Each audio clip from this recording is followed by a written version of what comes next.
Because you see, intolerant man, he can fly to other countries and then demand they speak English. Intolerant man gets physically ill anytime he smells, sees, or hears about MSG. And intolerant man has the power to turn down ethnic music every time Steely Dan gets interrupted.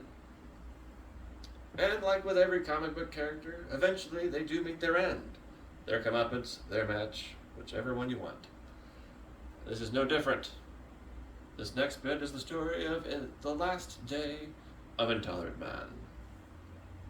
So one day, Intolerant Man sees a gay couple kissing in front of a Cracker Barrel, and he can't believe it and passes out from sheer outrage. And then wakes up into the future where everyone is ethnically ambiguous. No categories, just humans. So he panics, runs to a nearby mall, and screams in the middle of a food court, "Where are my people?" Then this mixed-race toddler looks up. "Sir, have you tried ayahuasca?"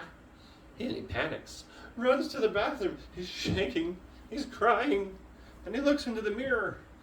And staring back at him is Kanye West. And he slaps his face. It's still Kanye. He touches his hair. It's different. He opens his pants. "Ah, the one-eyed purple monster!"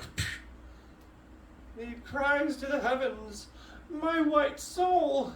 It's leaving my body!" Then this mayonnaise-colored soul rises up from the chest of Intolerant Man, moaning as it ascends, as one final tragic tear rolls down his face in the shape of a Confederate flag.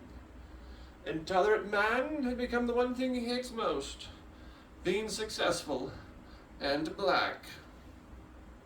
Thank you, you've been a wonderful audience. Please look for me on Instagram under the handle of Chris Aiken. Link is not Zelda or Chris124419. Thank you very much.